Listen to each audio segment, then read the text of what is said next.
In the 1760s, a Frenchman visiting New York approached a trading post when he saw something unusual. A group of Iroquois Indians were bringing animal skins and fur to trade for things like tools and guns. Now, that part was perfectly normal. The strange part was when the Indians sat down to wait. They brewed themselves some tea, sweetened it with sugar, and drank it from porcelain cups. The tea had come from Asia, the sugar was from the West Indies, and the cups were made in England. All of them had come to America through Britain's extensive trade networks. In the 17th and 18th centuries, England's economy, like that of most European powers, depended on trade. This was the result of an economic system called mercantilism. Believing that there was a limited source of wealth in the world, the goal of a mercantilist economy was to amass the most silver and gold at the expense of all the other nations. And this was done through a favorable balance of trade. So, by exporting manufactured goods and limiting the number of imports, nations brought in hard currency. This could help them fight wars against the other nations. The colonies became an important part of mercantilism, even though they didn't have vast supplies of gold and silver as had been hoped. England's raw materials were limited, but the colonies were full of all kinds of resources that England needed. New England provided timber and ships. Grain from the middle colonies fed England's booming population, and the South provided tobacco, indigo, and other cash crops. Best of all, England could get all of these things without having to pay for them in hard currency. They could simply get them all through triangular trade. British goods were traded for slaves on the African coast, who were shipped to America and traded for the raw materials. So even though the colonies were established to enrich the mother country, they each had an internal economy as well. And this, too, revolved around trade. In the earliest days, people literally had to make or trade for everything they needed.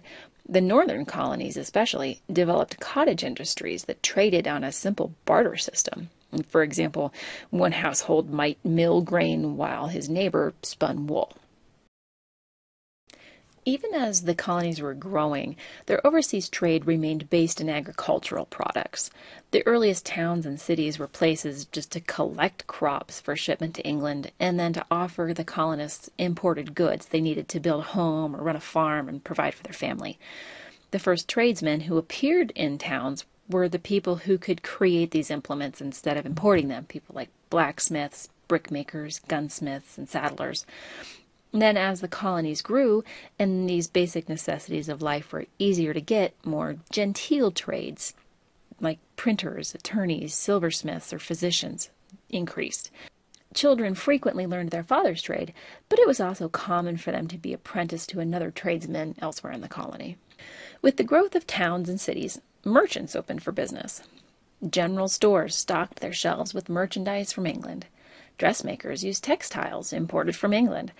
Cobblers made shoes with leather from, you guessed it, England. Few cities developed in the South, since the population was spread far apart and plantations became self-sufficient.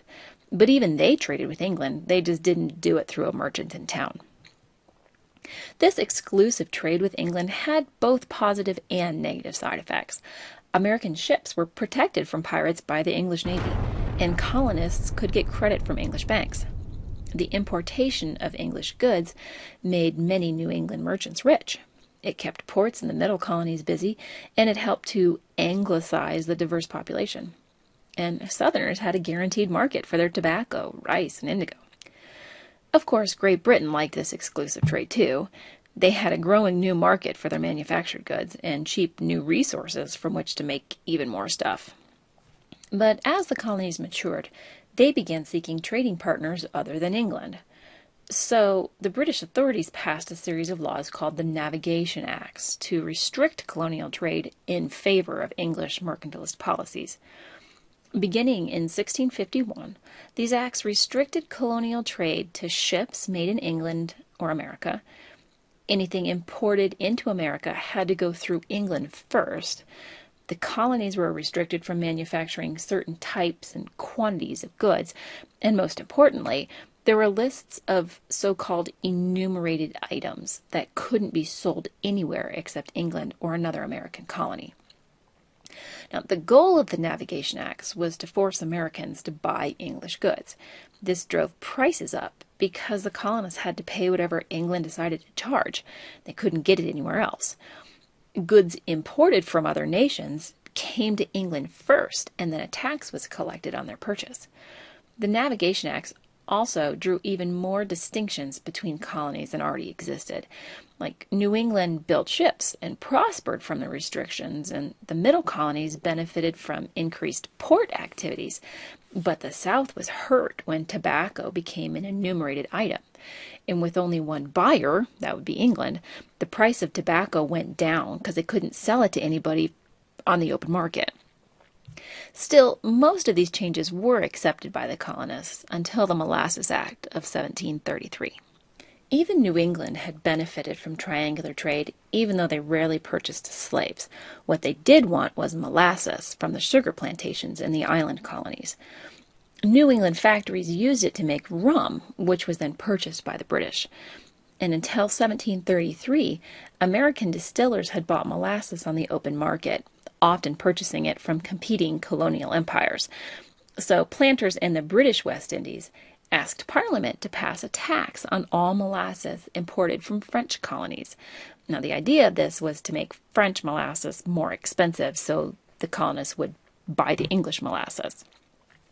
But the new economic restriction would have totally destroyed the rum industry in the North, and it weakened the import business of the middle colonies.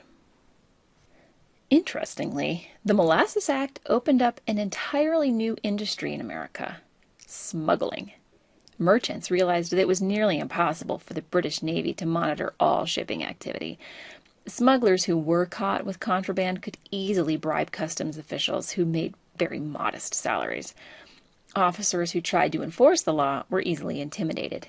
Juries rarely convicted smugglers who were actually brought before the courts. So Americans realized that British attempts to control their economy could be easily avoided. Smuggling itself became a huge industry, helping such noteworthy men as John Hancock make their fortunes. The colonies responded to the drain of hard currency from the colonies to England by creating paper money used within each colony. Some, like Pennsylvania's currency, were quite stable and helped stimulate internal trade. But even the best colonial currency couldn't be used to trade with another colony. And then when England got wind of the paper money, the practice was shut down until after the Revolution through a series of currency acts. It may seem like the colonial economy was tightly controlled, but most of these regulations went into a state of salutary neglect. This meant that economic policies were not strictly enforced, as long as the colonies kept prospering and kept enriching England, and that's just what they did. Despite laws and regulations and smuggling, trade from Britain increased by over 300% in the mid-1700s.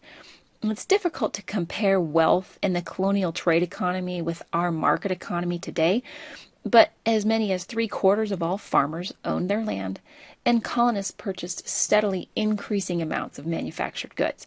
So in many respects, Americans were better off than Englishmen. They lived longer, healthier lives, owned more land, had more jobs, and paid far less taxes. In the era just before the War for Independence, the average Briton paid 26 shillings in tax each year.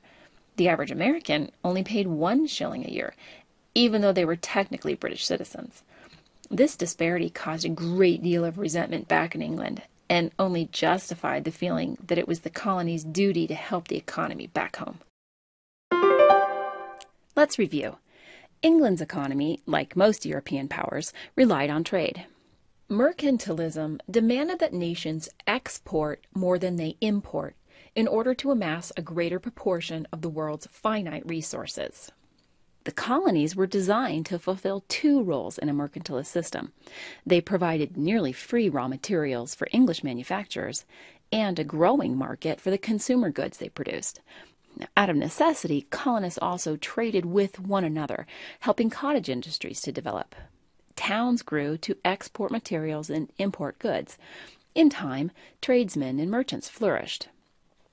When colonists began trading with other nations, England passed several navigation acts to restrict any economic activities that didn't directly benefit the mother country. The Molasses Act would have crippled the colonial economy, but Americans soon began smuggling goods to avoid the taxes. The Currency Acts continued America's dependence on trade in limited quantities of English hard currency. However, most policies fell into salutary neglect, and the American colonists prospered.